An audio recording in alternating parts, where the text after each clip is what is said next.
আজকে আমি পটল দিয়ে দই পটল বানাবো, সেই জন্য পটলগুলোকে এইভাবে আমি ছুলে নিয়েছি প্রথমে।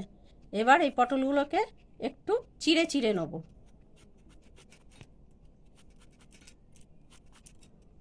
প্রত্যেকটা পটল এইভাবে চিড়ে চিড়ে নেব। প্রত্যেকটা পটল চিড়ছি এইভাবে, যাতে পটলের মধ্যে নুন মিষ্টিটা ভালো করে ঢোকে।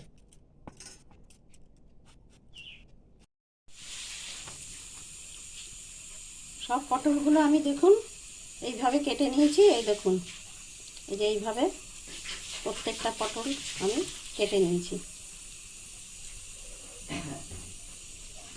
এই যে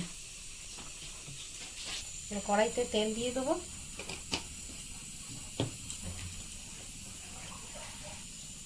সরষের তেল দিয়ে পুরোটাই রান্না করব।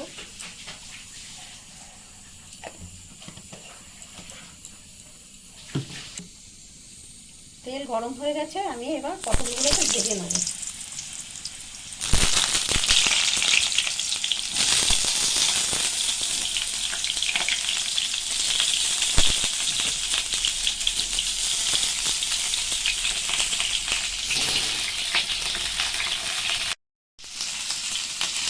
একটু নুন দিলাম,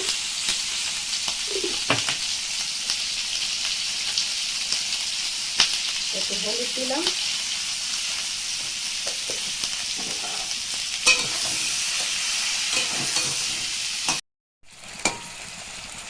পটলটা আমার ভাজা হয়ে গেছে, একদম নরম হয়ে গেছে ভাজা। এবার আমি এটাকে উঠিয়ে নেব।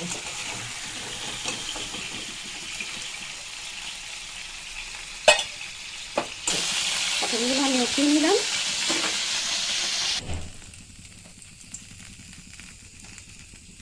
কড়াইতে আগে থেকে একটু তেল রয়েছে, আমি আরেকটু তেল দিয়ে দিলাম। এবার একটু কালো জিরে ফোড়ন দেবো।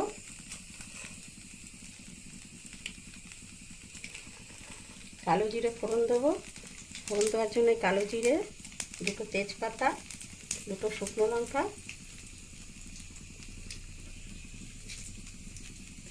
একটু গোটা গরম মশলা রেখেছি।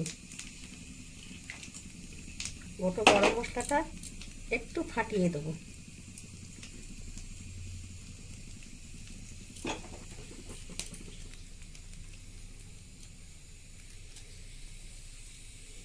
ফাটিয়ে দেওয়া আমার হয়ে গেছে। এবার তেলের মধ্যে আমি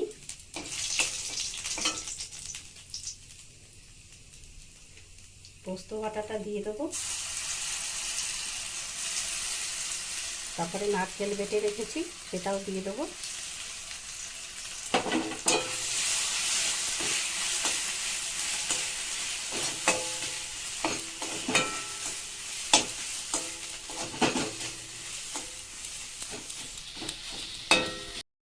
টমেটোটা কেটে নিয়েছিলাম, আমার প্রথমে দেওয়া হয়েছিল না। এখন আমি একটু টমেটোটা দিয়ে নেব, আর একটু তেল দেবো। তেলটা আমি অল্পতেই রান্না করছি, যাতে অতিরিক্ত তেল না খাওয়া না পড়ে। তেলটা আমার গরম হয়ে গেছে। টমেটোটা একটু তেলের মধ্যে নাড়িয়ে নেব।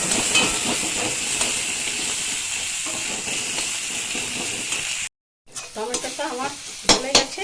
এবার আমি এতে দইটা ফিটিয়ে রেখেছিলাম আগের থেকে, এবার দইটা দিয়ে দেবো।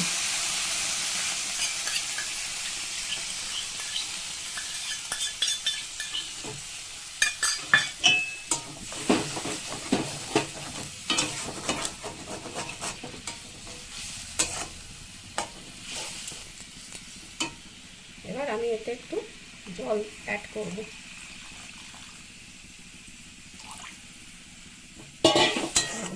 এবার আমি ভাজা পটলগুলো এতে এক এক করে দিয়ে দিলাম।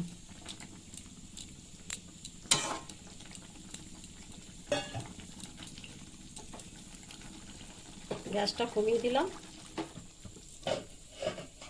দিয়ে কটা কাঁচা লঙ্কা চিড়ে দিয়ে দিলাম। এটা একটু ঢাকা থাকবে লো ফ্লেমে, 5 মিনিট থাকবে।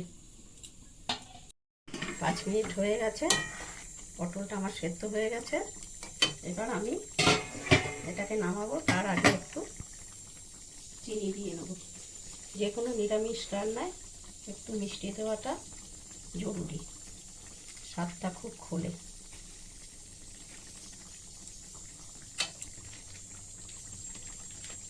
জন্য আমি সামান্য কাশ্মীরি লঙ্কার গুঁড়ো দিয়ে দিলাম।